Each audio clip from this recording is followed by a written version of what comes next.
Question. A chemical is stored in a 2-liter container. 5 milliliters are required per day. How many days will the container last? Okay, so you often have big containers of chemicals. If you, have to use it in a pool, you probably use a higher quantity than 5 milliliters in a pool.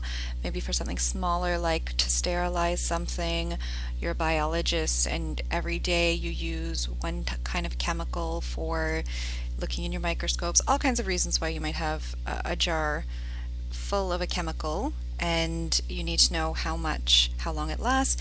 Maybe you need to order it ahead of time, so you have to plan ahead to make sure that you will have enough. Okay, so how many days will the container last? We're given 1 liter is equal to 1,000 milliliters. So let's start circling off and writing down everything that we know. So we know that we have a 2-liter container, and we know that we need 5 milliliters per day. In our final answer, we want it to be in terms of day.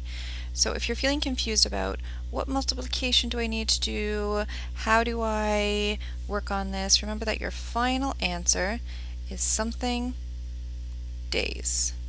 So if we write out all of the units and we treat them almost like algebraic entities, we can cancel and eventually get down to days, and also make sure that it makes sense. So a rough estimate is often a great idea. So imagine that we have a container, and this is our big 2-liter container. Well, if it's 2 liters, how many milliliters? So 2 liters. Just looking at this, you probably know that it's 2,000 milliliters, but if you had something not such a nice number, you might not feel as confident. So let's go over the unit conversion on this. So if you had 2 liters and you wanted to change it to milliliters, something in milliliters, you're going to have to somehow divide by liters to get rid of the liter. So we have to divide by a certain number of liters, and we want to end up with milliliters in the top, so we're going to have milliliters in the top.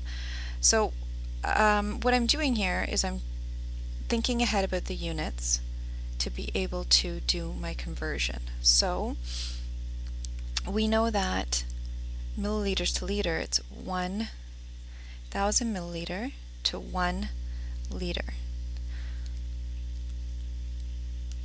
So basically what we've done here is we've multiplied by 1. 1,000 milliliters is equal to 1 liter. So if we multiply by 1,000 milliliters over 1 liter, it's the same as multiplying by 1, because this fraction is actually equal to 1. Okay? So we had liters in the top, liters in the bottom. They cancel out. We're left with 2 times 1,000 milliliters. So 2 times 1,000 milliliters will give us 2,000 milliliters.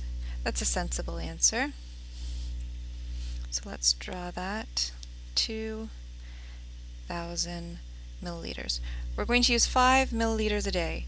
So 5 milliliters, 5 out of 2,000 is a very small little amount.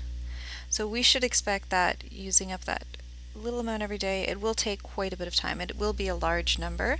So that does rule out the fractional number. That's not possible. Now we're down to 3 big numbers that are possibilities. Okay, so we want to eventually have days. We start off with 5 milliliters per day. If you think about this, we somehow need the days to end up flipped and to be at the top.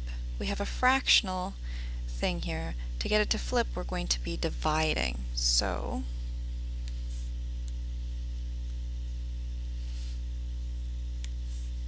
we have 2,000 milliliters divided by 5 milliliters per day. 2,000 milliliters times 1 day over 5 mils. Okay, so now we can do some canceling. The milliliters cancel out. 2,000 divided by 5, well 20 divided by 5 would be 4. So that would leave us with 4 and 2 zeros. 400 days.